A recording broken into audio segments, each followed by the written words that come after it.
Salut à toi, c'est Will et j'espère que tu vas bien. Moi, ça va. La pêche, la banane, la forme.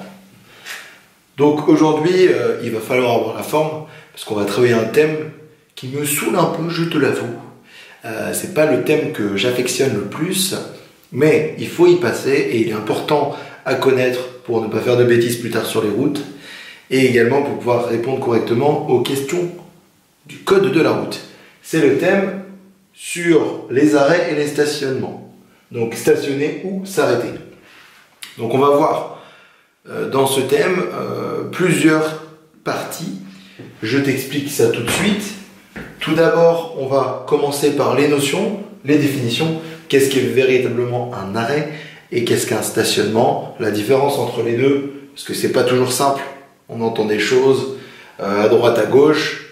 Mais est-ce que ce sont des idées reçues ou est-ce que ce sont des idées véridiques? La réalité, on va voir, on va s'appuyer sur le code de la route comme d'habitude pour être certain et véridique. Ensuite, on fera un point sur la signalisation verticale et horizontale, les panneaux et les marquages au sol. Donc je t'ai préparé des petits dessins. J'ai pris un peu d'avance parce que tu le sais très bien maintenant que je ne suis pas très bon en dessin. Ensuite, on va essayer de voir en ville où est-ce qu'on a le droit de stationner ou de s'arrêter et hors agglomération comment ça se passe. Puis, on fera la distinction entre les stationnements abusifs, gênants, très gênants et dangereux pour voir qu'est-ce qui les différencie. Et je t'ai préparé ici une partie sur les stationnements unis, le stationnement unilatéral à alternance semi-mensuelle, soit dans une rue, soit dans une zone. Je l'ai mis sur une feuille spéciale parce que celui-là il est un petit peu galère. Et comme ça on va prendre le temps, pendant quelques minutes, de vraiment s'arrêter sur celui-ci. Mais tout d'abord, commençons par la base. Qu'est-ce qu'un arrêt? Qu'est-ce qu'un stationnement? Quelle est la différence entre les deux? Alors, on va commencer par définir un arrêt. Un arrêt, finalement, c'est lorsque on arrête son véhicule, que le moteur soit allumé ou éteint, finalement, on s'en fiche. J'ai envie de te dire, maintenant, la plupart des véhicules sont équipés du start and stop, c'est-à-dire que même si on est à un feu et qu'on se met au point mort, le moteur se coupe. Donc finalement, on s'en fiche de cette notion-là, moteur allumé, moteur éteint. Ce qu'il faut, c'est s'arrêter à un endroit où on a le droit de s'arrêter et être en mesure de déplacer son véhicule si la situation nous le demande. Donc, je dois être dans un arrêt autorisé,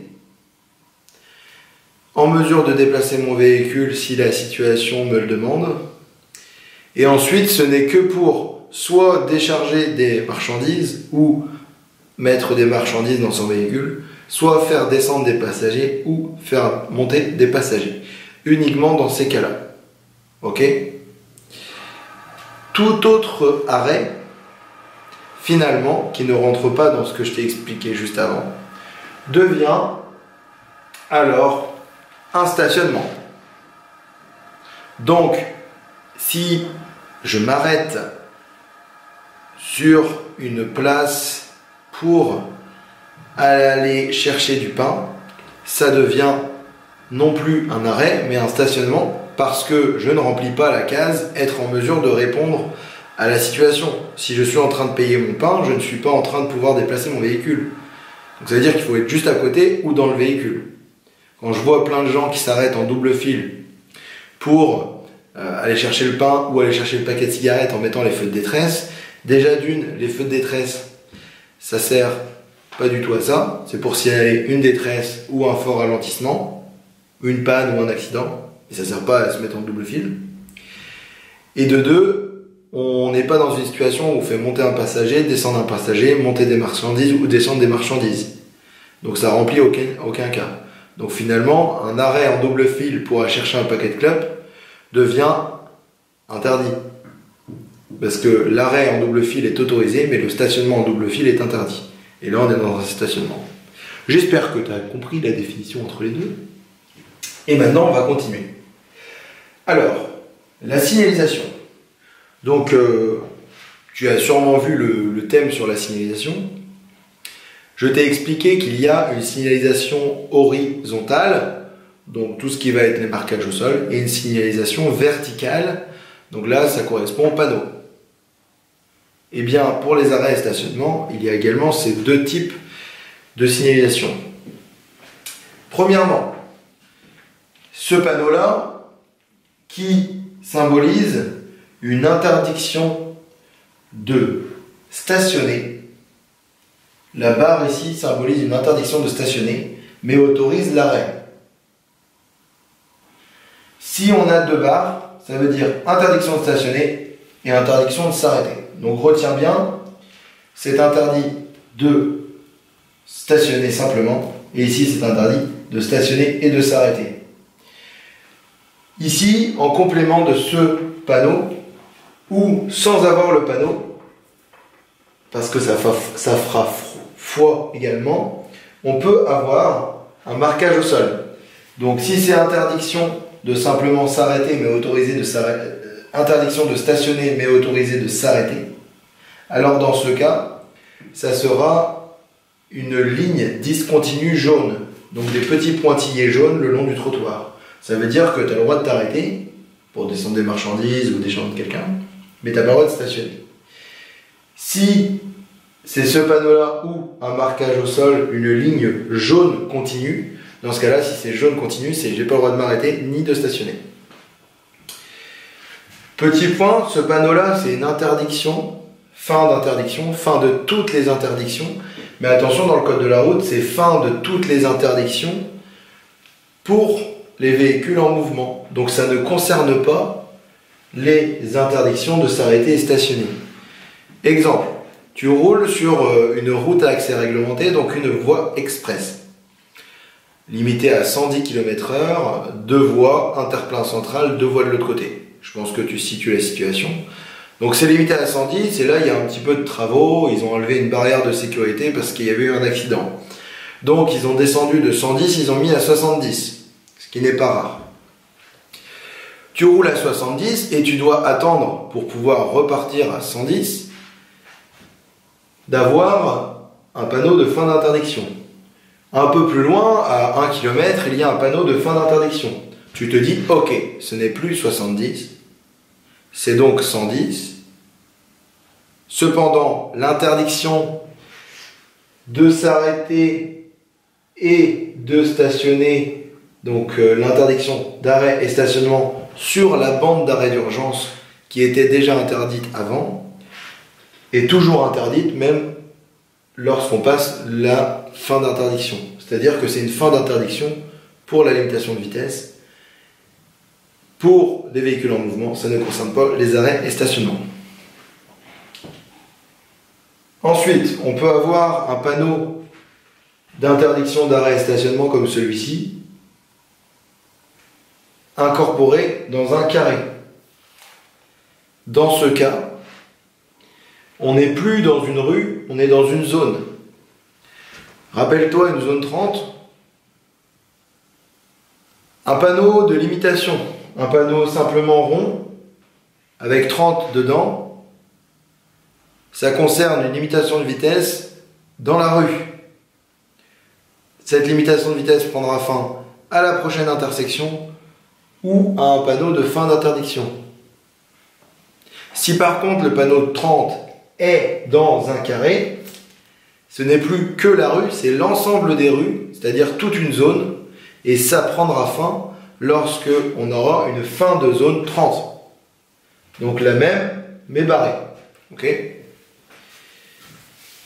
Donc là, on retient que finalement, c'est une interdiction de stationner ou une interdiction de s'arrêter et stationner dans la rue et du côté où le panneau est implanté.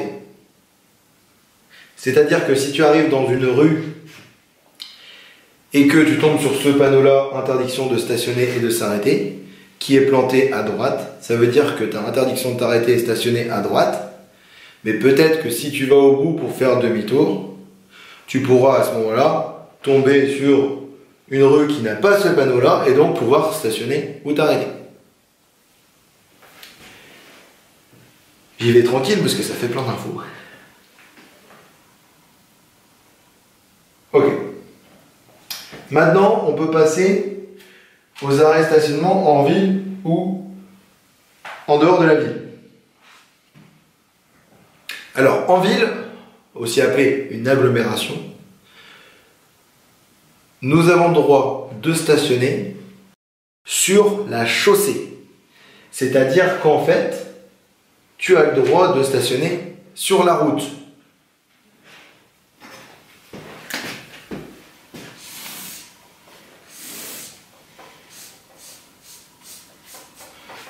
À condition de ne pas gêner le trafic. Imaginons, j'ai une rue à double sens de circulation. Avec ma voiture, je me mets là. Eh bien, j'ai le droit de me serrer au trottoir, de m'arrêter ou de me stationner, de sortir de mon véhicule et d'aller dans ma maison. C'est le cas souvent dans les quartiers résidentiels. Cependant, si tu t'arrêtes dans une rue où il y a du trafic, si dans cette rue-là, c'est une ligne blanche et que ton arrêt ou stationnement oblige les gens à devoir franchir, voire chevaucher la ligne blanche, dans ce cas-là, ce n'est pas autorisé. Également, point très important, dans une rue à double sens comme celle-ci, tu n'as pas le droit de te stationner comme ceci. Ça correspond à un arrêt ou un stationnement en sens inverse. Donc c'est interdit. Tu ne peux faire que les stationnements ou les arrêts dans le sens à gauche, seulement si la rue est à sens unique. C'est-à-dire qu'il n'y a que un sens et que du coup tu tomberais sur ce panneau-là. Le panneau carré d'indication de rue à sens unique. Dans ce cas-là, tu as le droit de stationner si, bien sûr, la signalisation te le permet. Si on n'a pas de panneau comme ça ou de marquage au sol jaune, à droite ou à gauche de la chaussée. Donc là, c'est vraiment dans le cas où il n'y a pas de stationnement matérialisé. Parfois, tu peux avoir des places de parking, des places de stationnement sur le bord droit de la chaussée, ou parfois même des marquages au sol qui sont à cheval, donc à moitié sur le trottoir ou totalement sur le trottoir. Dans ce cas-là, si les marquages au sol sont matérialisés, tu as le droit de stationner. Attention, en ville, tu n'as pas le droit de t'arrêter ou de stationner sur des voies qui sont réservées à une autre catégorie d'usagers. C'est-à-dire que tu n'as pas le droit de t'arrêter ou stationner sur un trottoir car c'est une voie réservée aux piétons. Tu n'as pas le droit de t'arrêter ou stationner sur une voie verte ou sur une zone de rencontre ou sur une voie piétonne car c'est une voie réservée aux piétons ou aux cyclistes. Tu n'as pas le droit de t'arrêter ou de te stationner sur une voie de bus, sur une zone d'arrêt de bus. Tu n'as pas le droit de t'arrêter ou stationner sur une place handicapée, car c'est réservé aux personnes à mobilité réduite. Dès lors que c'est une voie réservée à une autre catégorie d'usagers ou une place réservée à une autre catégorie d'usagers, il est interdit de s'arrêter ou stationner. Sauf exceptionnellement dans le cas où, sur le trottoir, un marquage est matérialisé pour autoriser le stationnement. Je pense que c'est assez clair. Petite exception, tu as l'interdiction de stationner devant un garage, d'une habitation par exemple, ou une sortie de maison, mais tu as l'autorisation de t'arrêter, c'est-à-dire que tu peux t'arrêter devant en étant en mesure de repartir à tout moment. Par contre, tu n'as pas le droit, par exemple, de monter sur un trottoir pour t'arrêter juste pour faire descendre quelqu'un parce que c'est une voie réservée.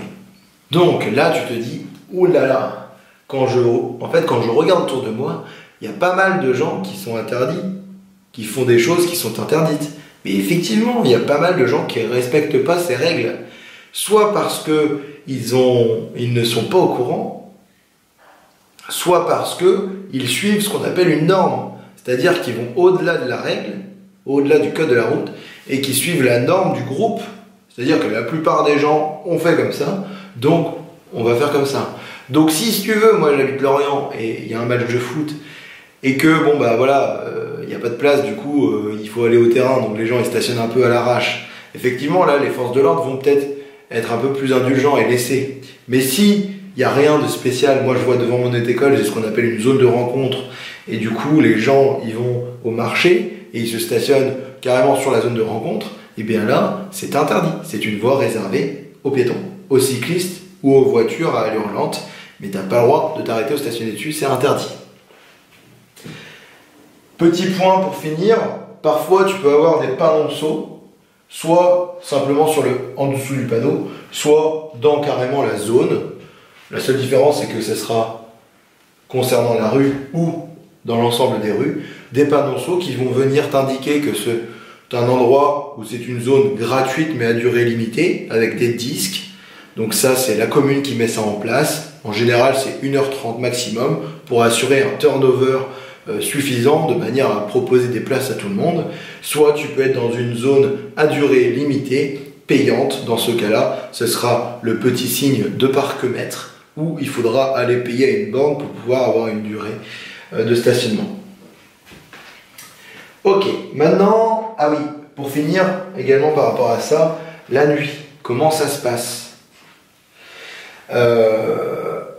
En ville, en gros, la nuit, tu n'as pas besoin de mettre tes éclairages. Si tu es stationné sur la chaussée, mais qu'il y a un éclairage public, si tu es stationné carrément sur un parking ou sur des places sécurisées, il n'y a pas besoin de mettre tes feux. Si maintenant tu es stationné sur la chaussée comme ici, dans une rue qui n'est pas éclairée, ou un très faible éclairage et que tu te dis que ça peut être gênant, dans ce cas-là, il faudra mettre les feux de position. C'est très très rare, honnêtement. Maintenant, hors agglomération, comment ça se passe? Hors agglomération, interdiction de stationner ou de s'arrêter sur la chaussée, parce que c'est des routes où il y a une vitesse plus importante. Je rappelle, c'est limité à 80 km/h quand on sort de l'agglomération. Donc, hors agglomération, qu'est-ce qui se passe? Eh bien, on a le droit de stationner ou de s'arrêter sur l'accotement, c'est-à-dire en dehors de la route. Et, différemment de l'agglomération, hors agglomération, ça peut être dangereux, donc je préconise de ne pas le faire, mais on a le droit, en dehors de la ville, de stationner donc sur l'accotement, à droite ou à gauche. Mais ça peut être dangereux parce que si on est à gauche, on ne voit pas l'angle mort qui est là. Mais tu as le droit de le faire, ça il faut le savoir. Voilà pour le hors agglomération. On passe maintenant au stationnement abusif, gênant, très gênant ou dangereux. Un stationnement abusif, c'est un stationnement finalement qui va durer plus de 7 jours. Dans le code de la route en France, tu as le droit de stationner sur un parking, mais tu ne dois pas excéder 7 jours. Au-delà de 7 jours, tu vas avoir soit ta voiture qui va être embarquée, avoir des contraventions, ou des fois ils mettent un coup de bombe pour dire ok, ce véhicule-là, il est là, il n'a pas bougé, donc on va devoir l'enlever parce que ça engendre des frais et on ne sait pas si c'est un véhicule volé ou pas. Donc interdiction de stationner plus de 7 jours. Un stationnement gênant ou très gênant, c'est lorsque tu stationnes donc sur des voies réservées, piétons, cyclistes, devant un garage, sur une place d'handicapés, sur une zone de rencontre. Donc gênant, ça veut dire que ça ne sera pas dangereux, ça ne va pas risquer d'occasionner un accident, cependant ça peut occasionner une gêne à la circulation. Si on s'arrête ou on stationne le long du trottoir en agglomération et que les gens sont obligés de franchir une ligne blanche ou de chevaucher la ligne blanche, cela est donc gênant. Donc la différence entre gênant et très gênant, tu dois te poser la question, en fait c'est la classe de contravention. C'est-à-dire que dans les contraventions du code de la route, si tu fais l'infraction au stationnement ou à l'arrêt, tu as une contravention soit de 2e classe, c'est-à-dire que c'est un faible montant, aux alentours des 30 €, soit 4e classe si c'est très gênant, et là on est à 135 €. Donc devant mon auto-école, les voitures qui vont au marché, qui se stationnent mal, si la police municipale passe, il y en a beaucoup qui ont du 135 €. Et pour finir, le dangereux, c'est vraiment là un stationnement ou un arrêt qui peut entraîner un accident. Et dans ce cas-là, c'est 4 situations. Dans un virage, avant, dans ou après un virage, si le stationnement ou l'arrêt est dangereux. Sur un passage à niveau ou au niveau d'un passage à niveau. Au niveau d'un sommet de côte et dans une intersection. Donc ce sont les 4 situations. Virage, passage à niveau, sommet de côte, intersection. Là, c'est dangereux, donc il y a carrément retrait de points sur le permis de conduire, amende, et parfois même le véhicule peut se faire enlever. Donc, j'espère que ça va. Maintenant, on va finir sur le stationnement unilatéral à alternance semi-mensuelle, soit dans une rue, soit dans une zone. Le panneau est comme ceci. Donc là, c'est dans le cas où tu tomberais sur ce panneau-là, dans une rue. Il faut savoir que donc ça va concerner essentiellement le côté d'implantation du panneau. Donc si dans cette rue-là, on a le panneau qui est ici,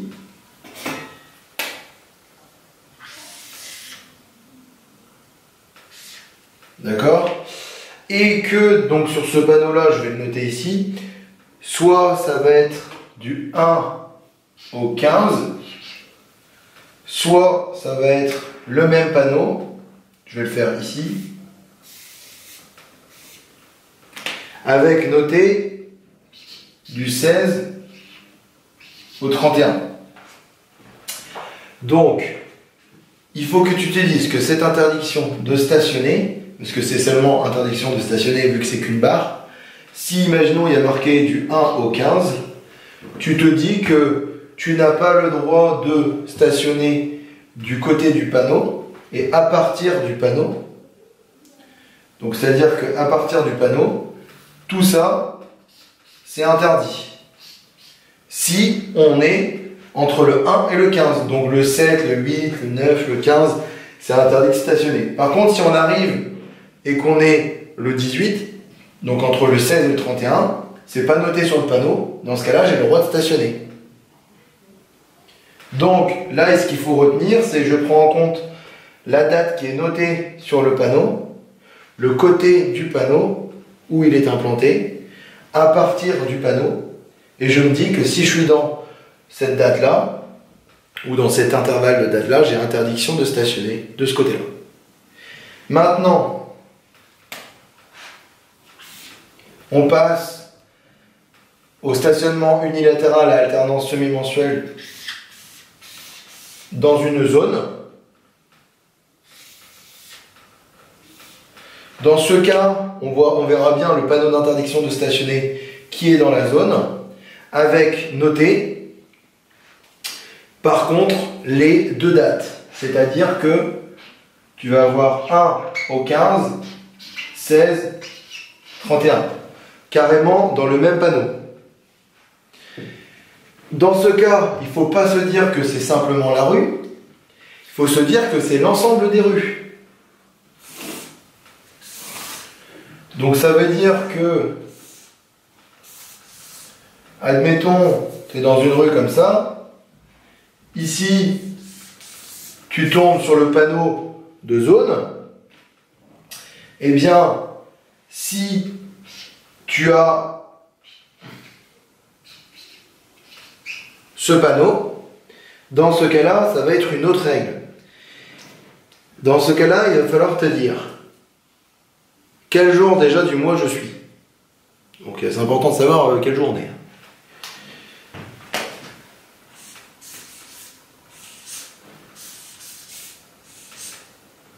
Je fais des petits dessins de maison, tu vas comprendre pourquoi.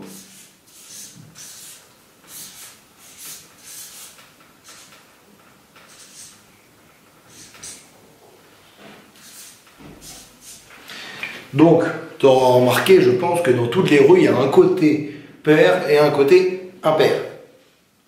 Eh bien, c'est en fonction de la date du jour et du numéro des maisons qu'on va pouvoir savoir si on a le droit de stationner ou de s'arrêter. Donc, ce panneau de zone, si tu vas devoir te dire, ok, est-ce que j'ai le droit de stationner? Donc, si on est entre le 1 et le 15, tu vas te dire, tu vas prendre le premier numéro. 1, on est d'accord que c'est un numéro impair. Donc là, tu vas te dire, ok, je suis le 5 du mois, donc je suis entre le 1 et le 15. Ça veut dire que le 1 est impair, donc j'ai le droit de stationner du côté des maisons au numéro impair. Donc ça veut dire que si j'arrive ici en voiture, que je tombe sur ce panneau-là, que je suis le 5 du mois, donc je suis entre le 1 et le 15, le 1 est un numéro impair, j'ai le droit de stationner du côté des maisons au numéro impair. Donc il va falloir que je fasse demi-tour ici, et j'aurai le droit de me stationner devant les maisons, dans la rue, où les maisons ont le numéro impair, 1, 3, 5. Si maintenant tu es le 21 du mois, donc imaginons tu es là, je suis le 21 octobre, je roule. Donc on est entre le 16 et le 31, on est d'accord? Le 16 est un numéro pair, donc ça veut dire que tu vas te dire, ok, j'ai le droit de stationner du côté des maisons au numéro pair. Donc si on est le 21 octobre, on est entre le 16 et le 31, du coup 2, 4 sont des maisons au numéro impair, j'ai le droit de me stationner de ce côté-là. Donc là où c'est compliqué, cette règle, c'est que il faut que tu te dises, si c'est simplement un panneau d'interdiction rond avec une seule date, dans ce cas-là, j'ai l'interdiction de stationner dans ces dates-là et du côté du panneau. Si c'est un panneau de zone avec les deux dates, dans ce cas-là, j'ai le droit de stationner dans la date, mais du côté des numéros, des maisons au numéro impair ou pair. Donc là, c'est un moyen mnémotechnique pour te dire, ok, 1 égale impair, 16 égale pair, et du coup, voilà. Bon, je te laisserai le temps, à mon avis, sur cette vidéo, sur ce thème-là, tu vas devoir faire des petites pauses, revenir en arrière, prendre des notes. T'inquiète, je comprends. Mais en tout cas, j'espère que ça n'a pas été trop dur. Dernière chose, parce que je t'ai parlé de moyens mnémotechniques. Parfois, tu peux tomber sur un panneau